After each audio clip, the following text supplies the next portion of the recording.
make sure that your name reflects, your name in Zoom reflects your name and your organization. That would be great.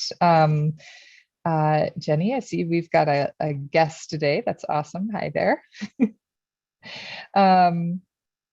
And I think we'll just go ahead and get started. So I'm going to share my screen here. Get this pulled up. There we go. All right. So we are here for optional meeting 9A. With the Building Performance Standards Task Force. Again, the meeting is, as always, live streamed. So you can view it later if folks haven't been able to join, but know that we are being live streamed now. Welcome and introductions. As I said, if you could please update your Zoom name to reflect your name and your organization, that would be fantastic. And a reminder of our meeting norms. So again, Zoom etiquette, if possible, cameras on. I know some people, if you're finishing lunch or anything like that, of course, feel free to keep your camera off if you prefer. No bad ideas, share your thoughts and share the space, be respectful, be present for this conversation. As this is an optional meeting and you all chose to join, then I'm guessing you will be, so I appreciate that. And of course, leverage your expertise and not your position, and consider all viewpoints. And then finally, the most recent one that we included, which is enough, let's move on. We'll be brainstorming some ideas today. So, let's find an appropriate balance between sharing enough detail on ideas that you have to support programs for compliance and workforce and equity without taking up too much time talking about any one single idea. So we'll just Elmo someone out if we need to. Today's objectives and agenda. Today we are really going to be, as I said, diving into those programs to support compliance. We'll also be talking quite a bit about workforce considerations and equity considerations. So we'll spend about 20 minutes on each of those topics. If we finish up one sooner and we want to move on, that's fine, but really excited to hear all of your ideas today. So with that, any questions before we dive in? No? All right. So we will start out with programs to support compliance. We did start to talk about this a little bit in task force meeting number 9. So we'll share some of those ideas that came up, but just as a reminder, this task force has been asked to identify and recommend some different programs that might support building owners in ensuring that they are able to comply with the BPS standards. So this could look like a lot of different things, and we spent some time brainstorming that in the last meeting. These are some ideas that came up in our last conversation of using existing energy efficiency programs in the state and ramp those up prior to the BPS effective dates. So really just trying to get more people enrolled in energy efficiency programs and utilizing the current services that are already available. Another comment was that budgets should be adequate to meet expected needs with a focus on affordable housing and under-resourced properties. So really making sure that we're minimizing the possibility that folks that have the means are exhausting all available funds, and that means or funds are reserved for those who don't have the means to make updates to their buildings outright. And then another idea that came up was energy efficiency programs. Regulators and administrators of the BPS will need to lead stakeholders in developing an approach that provides ongoing technical and financial assistance to building owners who wish to comply. Technical assistance hubs are some example, let's start over there. An example of some programs occurring elsewhere are things like technical assistance hubs. These are can look a little bit different based on the different model or approach that's taken. In DC, the Building Innovation Hub convenes building owners and technical experts and provides services that can coordinate technical assistance, oversight, and outreach to help with compliance. And they are considering partnerships with universities to provide that technical support through students serving as that support staff. In Massachusetts, the program there is working with local utilities to set up concierge services that really provide kind of full service building, full services to building owners to help them comply with BPS and understand their energy efficiency opportunities. Some other examples are programs that offer loans to support energy efficiency projects, using green bank financing to help finance those loans or rebates, training programs for workforce development, and we'll dive into workforce specifically in the next section of our conversation, so we can talk about that a little bit, but we'll focus on that during that portion of the conversation. And then incentives that can be used for smaller, medium-sized buildings and under-resourced buildings. So those are all of the ideas that we've seen implemented in other organizations or other jurisdictions. I'm going to sneeze here in a second, so I might mute myself when I do that so y'all don't have to hear that. So what are your additional ideas? We would love to hear what else has come up as you have mulled this over the past couple of weeks since our last meeting. Any other ideas around ways that we can support compliance? Are there any of those technical assistance hubs that look particularly interesting or as a model for the state to emulate?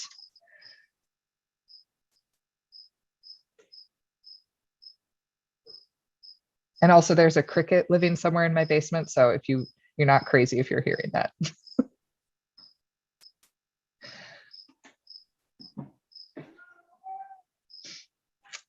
Any thoughts? I can add one. This may have been discussed already, but we occasionally do tours of some of our buildings, or there are online websites that have good examples.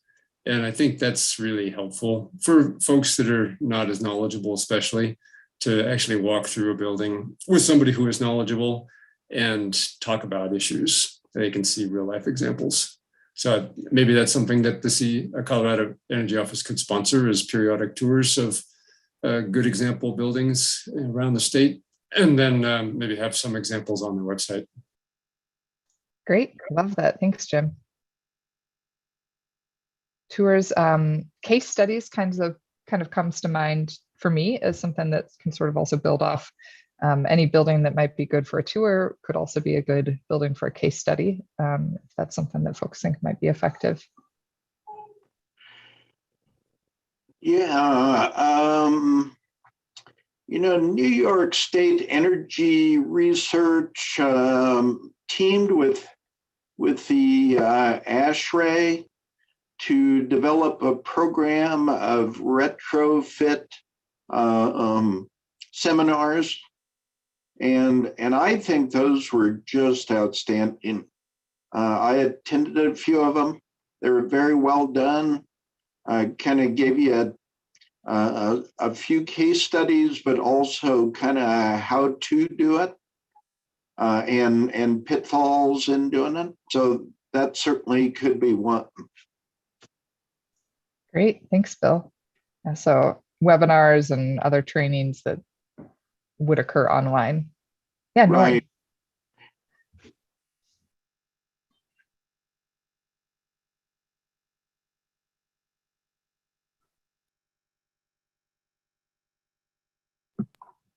Julia, you're on mute, but I assume you're throwing it over to Christine. I am, yeah, thank you, sorry. My squares moved around there. Continuing to promote and push people towards performance contracting and CPACE.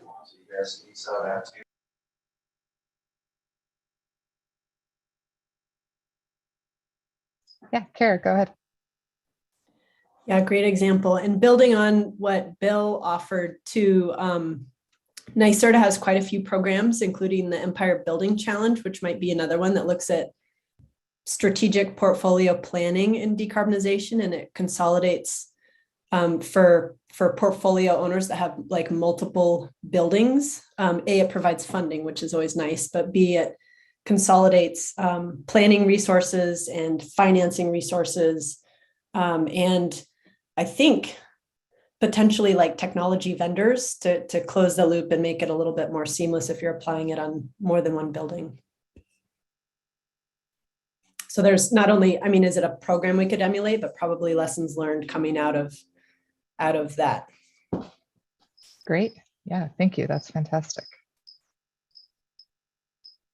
Stacy noted in the chat that we had one example, I think it was the one from Cambridge, where they discussed, or DC discussed partnering with universities on technical assistance programs. And he noted that adding colleges, community colleges and trade schools and other entities would be great for that. So I think that's a very good point. Nori. I love the cricket. So I think that for the affordable housing component, having that training focused on the building commissioning or the engineering, looking at different options up front would be helpful for focusing that training. And then the other thing I was thinking was for the Colorado Housing Finance Authority, they use the energy, what is it called? Enterprise Green Communities as kind of the building standard. And I don't know if Enterprise Green Communities also focuses on this, but to have that green standard that folks are using when they're applying for affordable housing tax credits and energy tax credits that could help offset some of these big expenditures on rehabs or new construction would be nice to integrate those. So I think I could do a bit more research on the Enterprise Green Community standards and see if they address this, especially for retrofits. But those were my thoughts. Thanks. Yeah, thanks, Nori. And please, if you have a chance to dive into that, let us know. And what you learned, we can always spend some time as well looking into that. Jenny. Hi, Jenny Gonzalez, IBEW Local 68. So this is where I get kind of real sensitive between actual, what you call training for a certificate that allows you to install, or actual education that gives you a career path.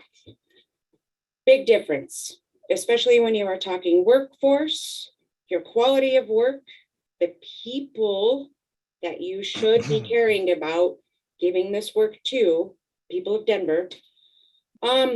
Make sure that any of these training programs you are offering these folks are actually accredited. Get them attached to an actual apprenticeship program, which means that when they are finished, they will receive a state license instead of just a certificate in a frame that says they are capable.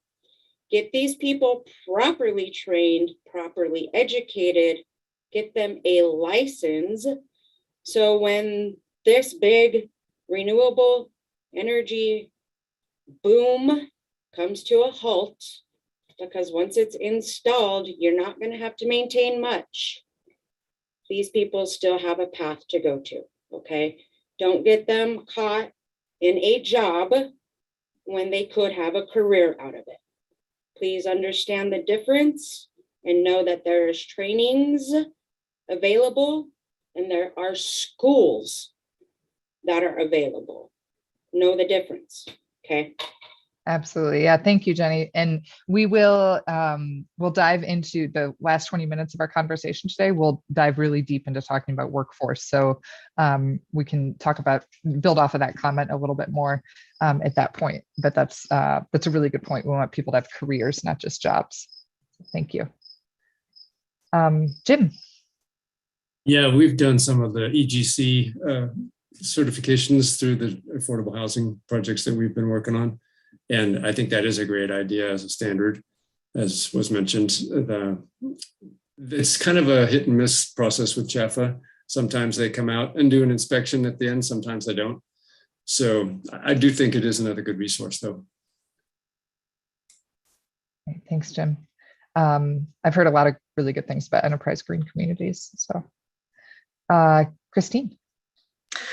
For training for building owners and managers, I was going to suggest that we partner on holding those trainings with OMA, with NAOP, with chambers of commerce, and with utilities, especially their key account reps, the people that already have existing relationships with building owners. Because if the if CO just puts out a notice on its website, for instance, it might not reach as broad of a group as if we partnered with organizations that already have those building owners as members. Great point. Leverage those connections and those resources. Absolutely. Katrina. Thanks. I thought I'd share just a couple of things that we're working on in Denver to support under-resourced buildings in particular. We're spending a lot of time identifying under-resourced buildings using neighborhoods with a social equity index, and layering on that, looking for buildings that are affordable housing, those that serve frontline communities, buildings that have human service providers there, and kind of scoring buildings so we know who we want to really give that extra support to in a really robust way.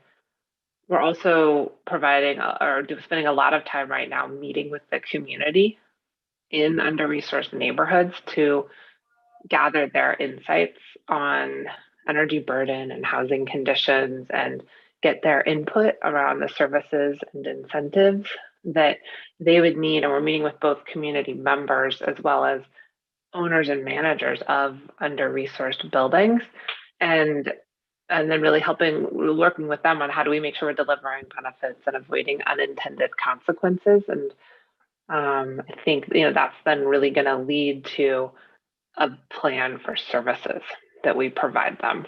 So we start with this outreach and sort of meet them where they are and do a lot of intensive outreach to the under-resourced buildings. And then we'll have a building owner portal that gives them some extra virtual services also for their building to summarize steps they might take and how to comply, and a virtual energy assessment. And then we're also going to be offering advanced technical support to those under-resourced buildings, really direct one-on-one support from an energy consultant. We're still shaping a lot of the details around like which buildings we target exactly, which, what that portal looks like, what that advanced technical support looks like with all the meetings we're doing with community members.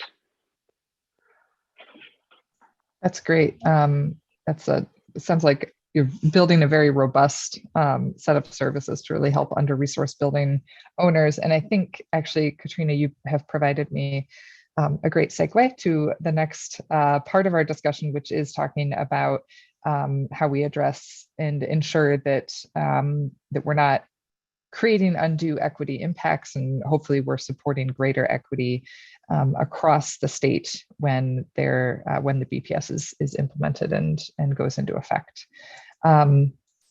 So on that note, during meeting number 9, there were some ideas that came up around how to ensure equity and how to ensure an equitable implementation of the BPS and ensure that we're not placing undue burdens on any specific communities or building owners or populations across the state. And some of the ideas that came up in that conversation were protecting tenants from extra cost burdens imposed by building owners. That's a little bit vague and I think could be teased out as to the how a little bit. So perhaps if there are any ideas on that, we can discuss that. Thinking about equity more broadly, i.e. ensuring folks receive the benefits of a BPS program like carbon monoxide leak detection. So in some ways, really making sure that the health and safety improvements that are likely to come from the BPS are really able to be realized by building occupants and especially under-resourced building occupants. Capitalize on indoor air quality benefits. Again, I think just noting the how on that is probably something that we can tease out a little bit more.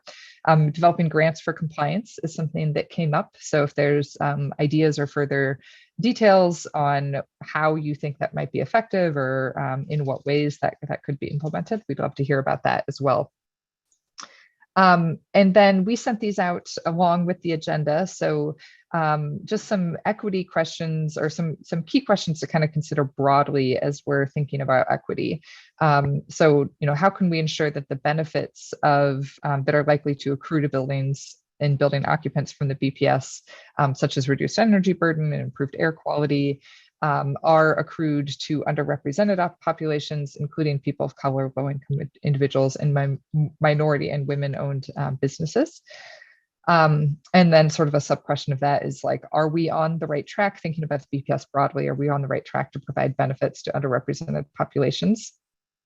On the flip side, what are the potential negative impacts for these recommendations may have on, in particular, underrepresented populations, and how can the state avoid those negative impacts?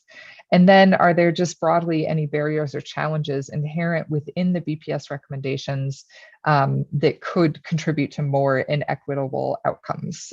So political barriers, financial barriers, et cetera. I think we could probably have a whole hour conversation, obviously discussing each one of these. And our next meeting will really be diving into some of this in a little bit more detail. We'll have an opportunity to discuss a little further, but really wanted to get some thoughts from you all at this point. So either building off of our ideas that came up in the last meeting or just broad answers to these questions.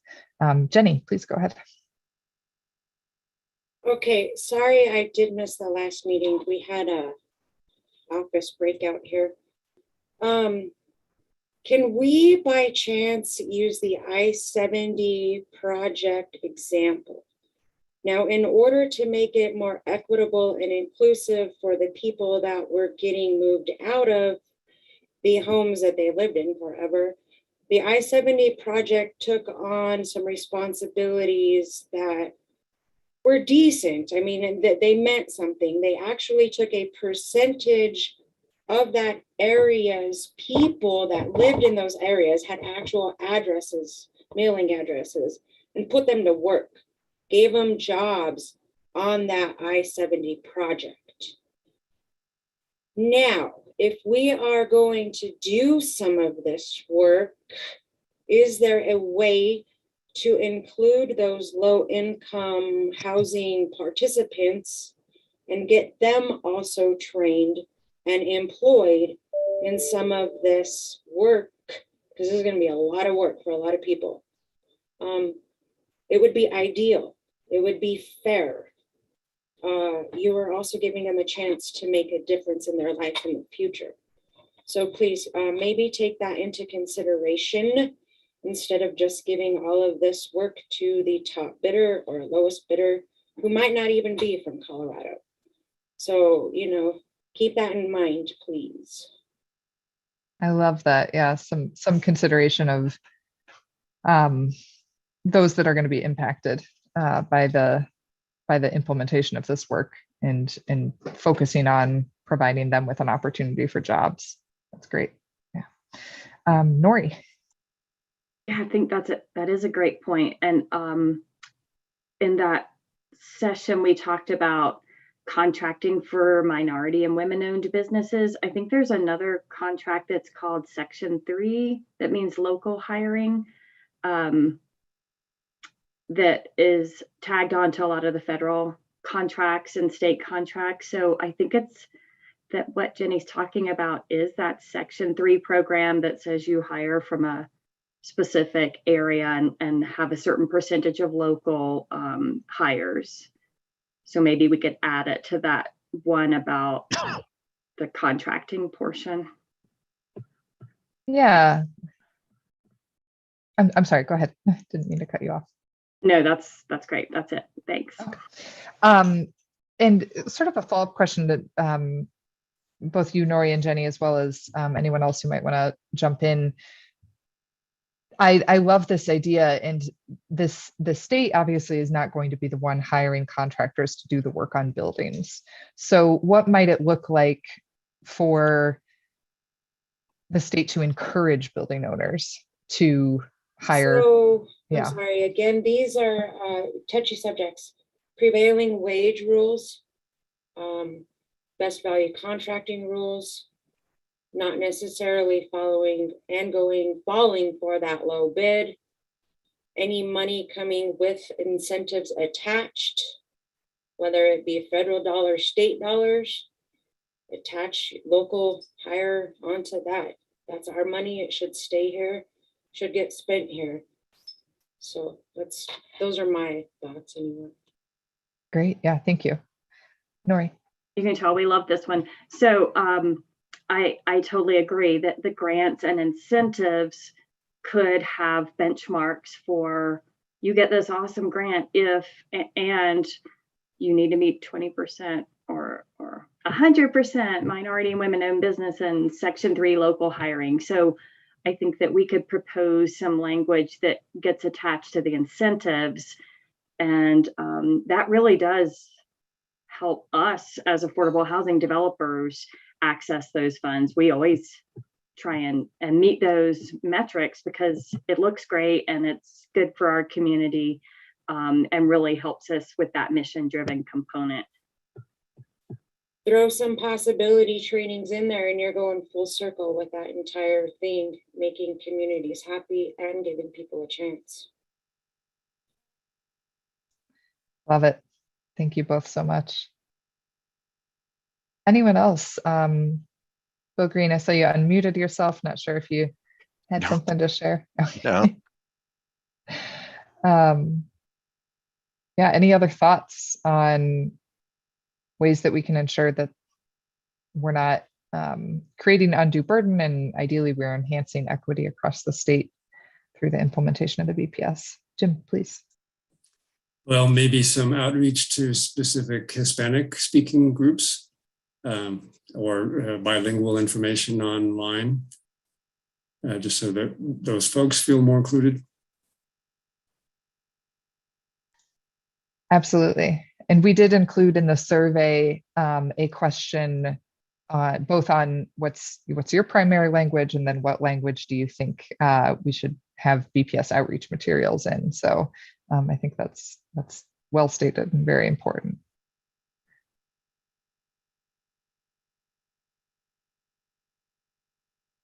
Any other thoughts? Is there anything that we can be doing? I'm going to switch back to this this last slide that we were on, regarding capitalizing on indoor air quality benefits, or protecting tenants from extra cost burdens imposed by building owners. Any thoughts on what that might look like? Or is there some sort of rent control measures that could be addressed? Or is there some way that we can link the BPS to existing indoor air quality programs or benefits? Jim, go ahead. Maybe Kara can speak to this better, but I think RMI's building in Boulder has a green lease program. And is that part of our BPS stuff yet? I don't really know the details of those kinds of leases, but I've heard that they give better equity to tenants. Yeah, absolutely. Okay, go ahead. Our office does. It is part of the, I believe it's the Institute for Market Transformation Green Lease Leaders program. And it's a lease on a net zero energy building. I don't know that it would kind of check this box for providing protections from tenants in that regard, but we did design it intentionally to have kind of support. You know, it's a gross lease structure so that it encourages financial savings on utility bills or on investments in like energy storage. Like it kind of aligns those financial incentives, costs, and benefits. So it addresses some of the split incentive issues between who benefits from those upgrades and efficiency projects in the building. Yeah, I love that. I think that's something definitely to consider. I know Denver has a green lease program, and maybe it's something that the state can provide some resources on or encourage as well. Christine. IMT, Institute for Market Transformation, has a lot of information on green leases that we could look at. Actually, my point was on a different topic. I was thinking that our recommendation should start with, or at least strongly acknowledge, that climate change itself has huge impacts on equity, since the disasters that stem from climate change seem to hurt more vulnerable communities more and hurt low-income communities worse. And so there's not only a cost of doing something, there's a potentially huge cost of not doing something. Yeah, that's a great point. There's a lot of really good research on that. Thank you for bringing that up. Can I add on that quickly? I think it's a really good point. And I think a lot of this is around, like, a lot of kind of these air quality benefits are around, education and increasing climate awareness. And EPA just launched an extreme heat challenge, I think they're calling it. So they're giving out money for community, extreme heat being a huge issue. I think somewhat maybe less so in Colorado, but it's still an issue. But I think that there are some learnings that we could draw from that program and how to educate low-income areas on climate change. Great. Well, note that program and look into it a little more. That's great. Thanks, Kara. Any other thoughts on this? If not, we can jump over to chatting about workforce for the last 26, 25 or so minutes of our call. One last call on the equity side. And these things are all so interrelated. So I know that as we talk about workforce, we are also in many ways talking about equity. So, all right. Well, with that, some thoughts on what came up in our last meeting regarding workforce. So a note that education and outreach focused on trade schools and programs, targeting school counselors, parents and students, and needing to get funding to these programs, classes into school, recruiting in multiple languages, back to Jim's point as well, and then getting curriculums in schools. And I think we can obviously add here as well Jenny's note that we want to provide people with opportunities for careers, not just jobs. So as we think about that, again, just some key questions. What types of support from the state would be most helpful in ensuring that there's a trained workforce?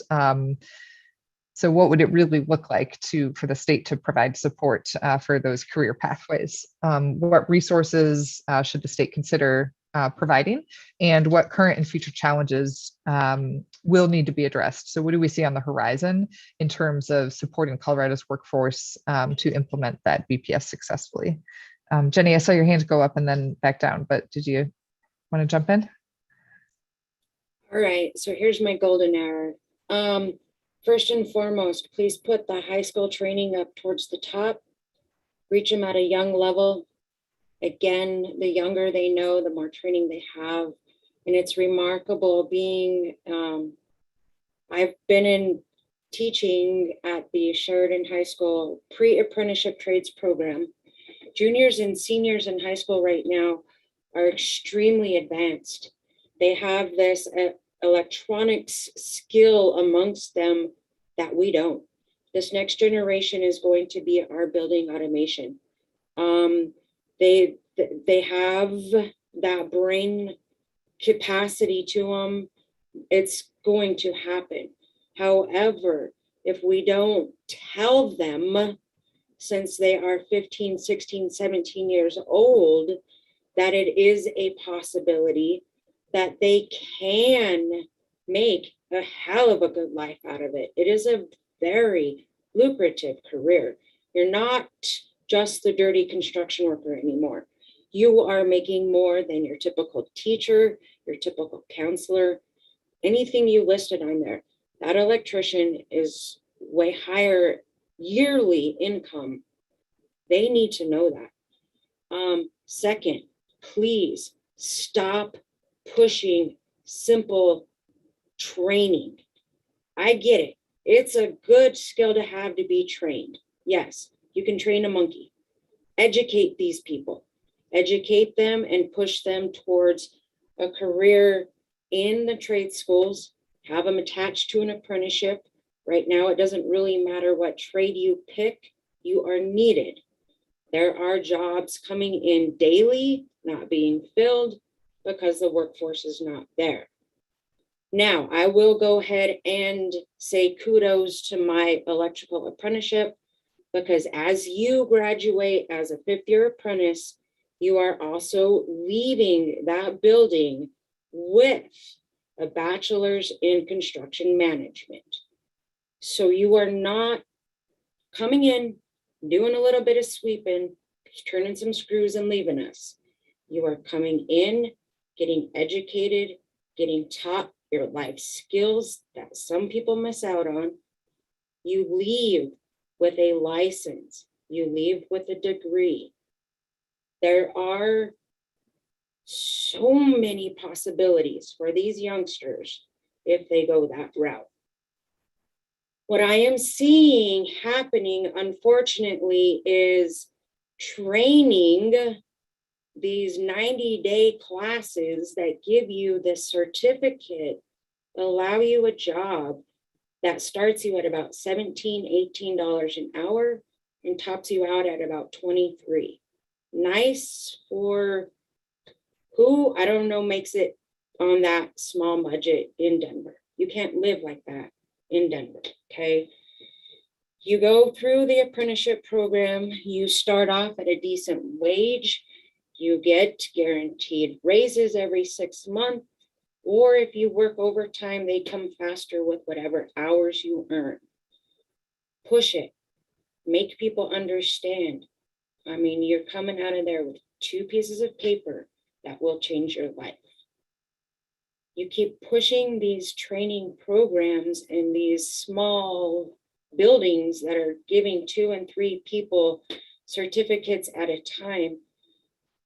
You're doing this revolving door process where they are installing for a couple of weeks, but then walking away because it's not a worthy career to stay in. I get stuck in this. Hire local, hire out of an apprenticeship program, and your people in Colorado, Denver alone, will prosper, because those are where your workforce is going to come from. And again, start in high school, please, even middle school. If you just push this renewable energy concept idea along with the recycling idea, you know, throw it all in one pamphlet, it will work. That's fantastic. Thank you, Jenny. Can tell you have a lot of experience talking about this and working on this. And so thank you for sharing that. Absolutely. That's what I'm here for. I've been an electrician for the last 20 years. It's been a wonderful life. Other people deserve that, not just me. Absolutely.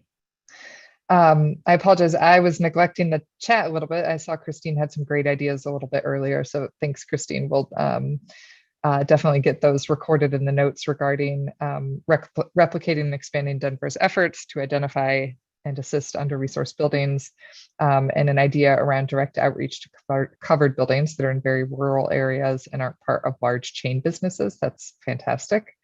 And then Jim just kind of +1 to Jenny's idea regarding integrating more high school education, and noted perhaps some fun field trips for high school kids to BPS buildings. I love that. And Crystal, I think we're all going to need to hear about training monkeys at some point, because that sounds like there's a whole story behind that one. So. That will be for when the recommendations are written, and it'll just be a nice fun treat. We'll all get there we go. That sounds great. That sounds great. Wonderful. So Jenny's made some really great points regarding really focusing on ensuring that these are career pathways that we're providing people with with the certification that they not just a piece of, well, you all heard her, but making sure that they really have all of the training necessary to go and build a career out of this work. These are really good jobs, and we can really provide a lot of support for communities in need by getting people, and especially young people, in these pathways. What challenges need to be addressed? We're hearing that these kind of one-off trainings is maybe one challenge. What else do we need to be aware of that's happening globally, statewide, in order to really make sure that the BPS can be implemented successfully? Yeah, Jim, please. Yeah, I think some of the focus ought to be put on to repeat observations of building systems working correctly. There's a lot of focus on getting buildings turned on initially well and commissioning and all that stuff, but that's only year one. And good buildings should last 30 to 100 years. So I don't know that we want to require periodic commissioning, but somehow enhance that process or support it. Yeah, great point. Noting that these things just need to have those checks to make sure that they're still operating the way that they're supposed to. Other thoughts? Christine? Jim reminded me of what I wanted to say earlier when we were talking about key support programs from the state, which is building operator certification and building operator training. And we use that as a general term, but there's also a specific organization in Colorado, BOC, that offers training for building operators. And the cost isn't that much, but could potentially still be a barrier. So that could be another thing that the state would offer to under-resourced buildings, is to cover the cost of that BOC training. Great. Christine, do you happen to know what is building operator commission? BOC. I'll have to check to make sure I don't say the wrong thing. Building operator something. I think it's literally just building operator certification. Yeah, Bill just threw that in the chat. Yeah, thank you, Bill. That's very big in the Midwest too, so I can help share some of those resources. Okay, fantastic. Nori notes help with aging services and upgraded services as we increase electric demand and wean off gas services. Did you want to elaborate on that at all, Nori? Or I think it was just with the comment about looking at buildings over time, and as we go back and get ready to upgrade a building, if the services are going to cost a ton to upgrade, then sometimes that's just a deal killer for us. So it made me think about not only the buildings, but also the services. Great, yeah, fantastic point. Other thoughts? Bill's added some good information in the chat regarding that building operator certification, and noting that community colleges could provide some programs and support in that as well. Any other resources that would be helpful? Is there, we've talked about grants and incentives for building owners. Is there any sort of way that we could provide support for the workforce in that space? I'm not guaranteeing anything, obviously, but just wanted to see if there's any ideas around, financially supporting workforce in terms of getting the training that they need. Jenny, yeah. Sorry, you would think after a couple of years you'd understand how to use Zoom, right?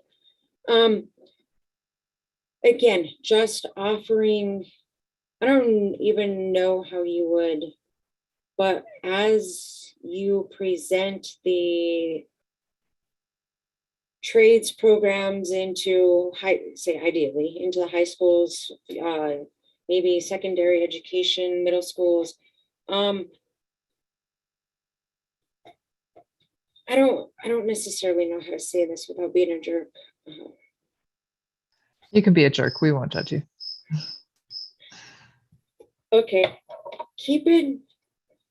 I don't, and I say this and I hate to offend you guys, but I'm a hugely heartbroken because this last construction boom, the number of contractors that took advantage of Colorado's money came in, made it made their cash profit, made themselves rich, and left to the next state. Is there any possible way just to keep this or these contracts push for local hire, local owned? California, Washington, Oregon, all of those builders are here, ready. Those are all the cranes you see downtown. It's killing us, man. We can't give our workforce the money they need to live in Denver. I mean, you guys see it. It's, again, one of those revolving doors. So please, I ask for favors on to give me ideas or help me just keep Colorado construction employed.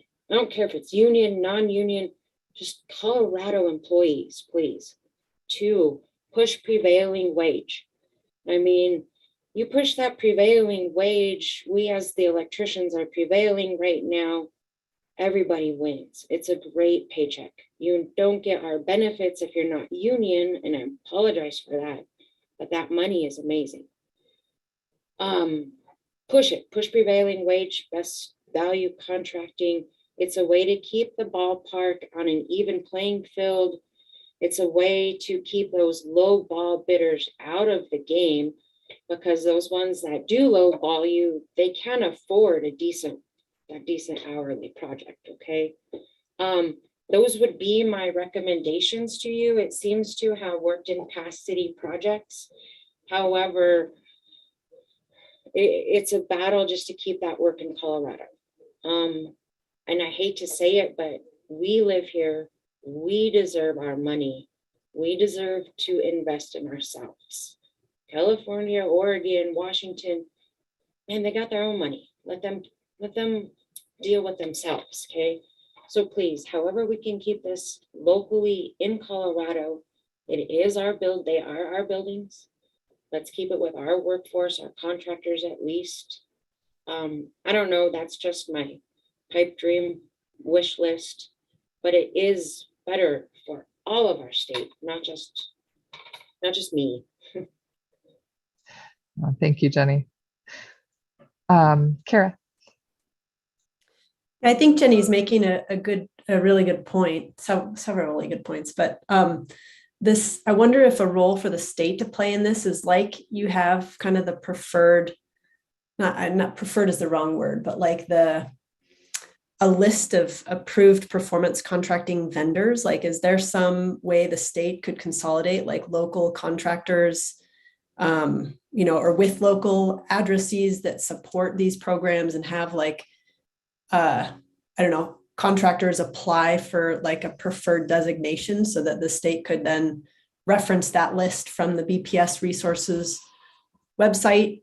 I mean, can we do that in a way that's not violating any preferred, treatment? It is called oh man, now I just lost it. Preferred value contracting. It's out there. Oh, great. So it's an existing program that we can tap into, and great. Great.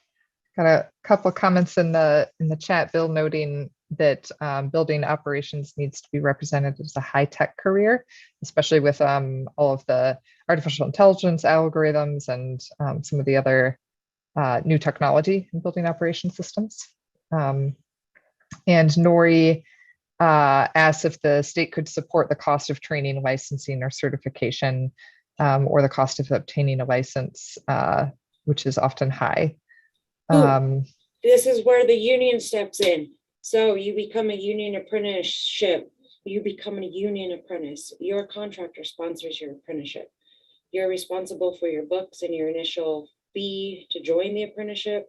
But after that, your schooling is paid for by your contractor. You earn, honestly, you earn while you learn. So your biggest expense throughout the year are your books. Great. So, I mean, it's like you can continue to offer all the assistance in your rule. There was legislation passed this past 2020, whatever we're in right now, that gives money to non-traditional trades program there's scholarships available for it now. So, and that's just currently. I mean, the bill's like getting signed this week, next week, or something like that. Yeah, I mean, we'll talk more. I'm not going to take any more time. You guys have at it. Thanks, Jenny. Jim. Yeah, I'd love Jenny's input on this, but is there any kind of an awards program that makes sense for exceptional building O&M people to reward excellence?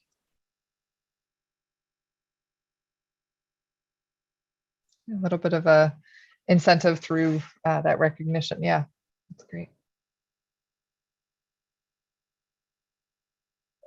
Any other thoughts, off the wall ideas? Pipe dreams.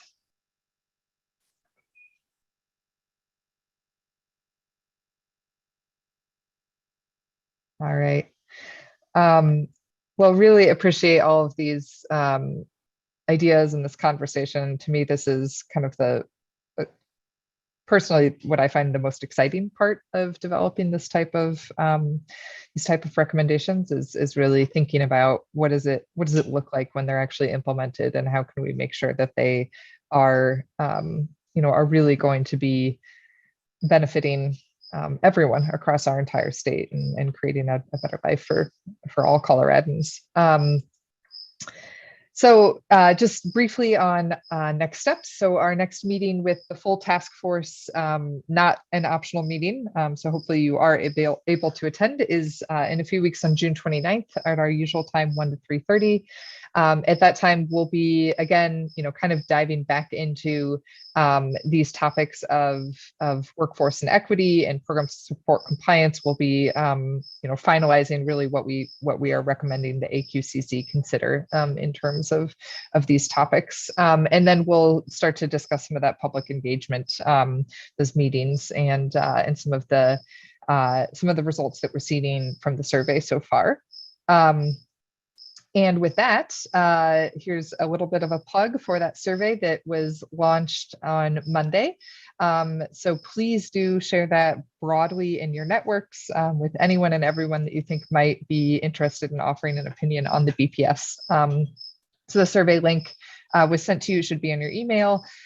If you can't find it or you need it again, then please just shoot myself or Crystal a note, and we'll make sure that gets back over to you.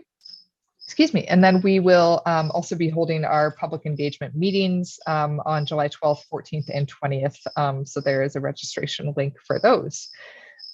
We also, along with the survey, there was an accompanying PowerPoint presentation to provide more information for folks, and that can also be used in any outreach that you might want to do to your constituencies.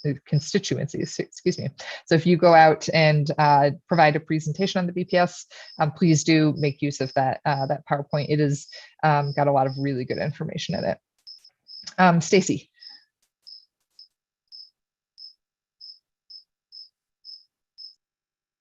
Sorry. Real quick, I was just curious. I missed the opportunity to review the survey. That was my own fault. I got distracted. But is there a place to see the actual questions of the survey without taking the survey any longer? I was looking around in monday.com and I didn't find that. But I guess what I'm asking is, without knowing what's in the survey, I don't really know who to send it to. And that's my fault. But to be useful, I guess I'm curious if there's a way to know what the survey actually is surveying before I decide if or who I might send it out to, or even encourage them to come to a public meeting. I don't know that I've seen the actual definition of who the public meetings are intended for.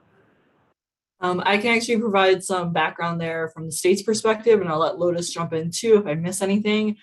So essentially, these public meetings are really for the public. A general citizen can provide feedback on the BPS because it does affect everyone in the state. However, we are trying to gear the presentation on the materials towards different audiences. So the biggest audience is going to be building owners who are impacted by this BPS, building tenants and occupants, affordable housing representatives, utility reps could come and provide us feedback on the recommendations, energy efficiency experts, architects, engineers, pretty much the whole, anyone like workforce trades, all of those building experts, we need feedback from all of them, but a general citizen could also provide feedback as well. And so we can share a PDF of the questions on monday.com without all the Survey Monkey logic in it. But what we did on the survey, also local governments is another audience, but we geared the survey we kind of separated it out in 3 different ways.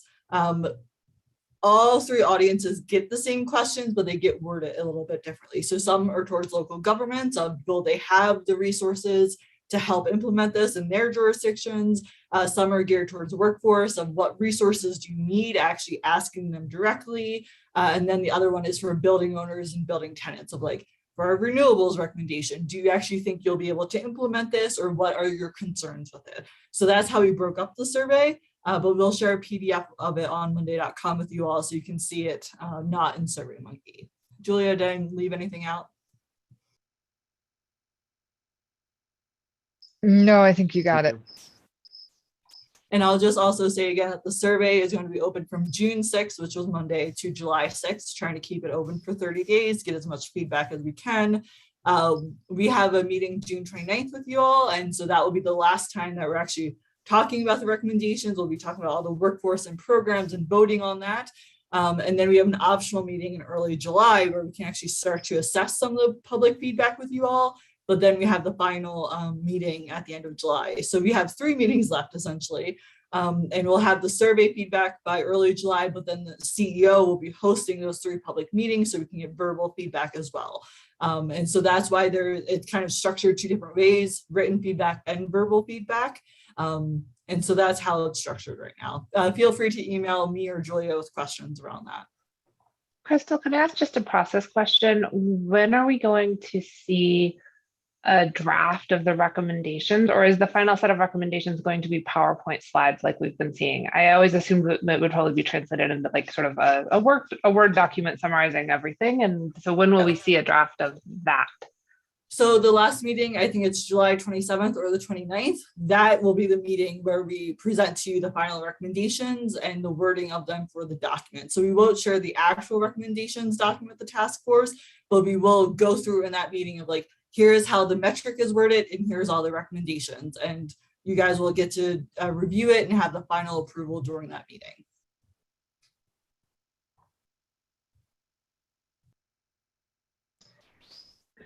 Oh, so that's really helpful. So we won't be able to see the actual draft document as it's going to get submitted to the AQCC.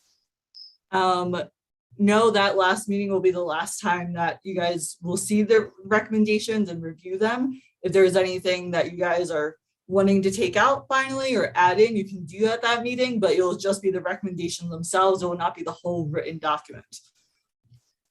Crystal, if you want, maybe we can discuss that a little further. Yeah, it seems problematic for us we just need to see the actual wording on things. I do think we actually need to see the final document before we can have a final meeting and say it's good to go. Yeah, and it would be helpful to have time to like process it as a whole before we're asked to give feedback, just so we can kind of step back and think about it. Yeah, absolutely. Crystal, maybe we can talk offline about the timeline of the timing of all this, so we can see that we can provide that. I also had another kind of high level process question. It seems like a lot of our recommendations are getting handed off to the AQCC. And by the way, I know that we're after time, so you can Elmo me here. But that handoff seems really critical. And I'm not sure if anybody from the AQCC has been looped into our kind of regular meetings, or how that's going to get kind of transferred, expeditiously and efficiently, and with the full context. So we can provide more feedback on this at the next meeting at the end of June, because this is something that CEO has been learning as well. But Will Torr is our director of the CEO, and he, the governor, and the AQCC will be reviewing this. So he is going to be that go-between between the task force and the AQCC. And they will be the party responsible for analyzing and setting those targets and things like that. There will be a whole nother public engagement process as well, probably after next January. But some of that is still to be decided by the governor and the AQCC. But we thank you for all this process feedback. We'll make sure this is included in the notes and provide an update at the next meeting.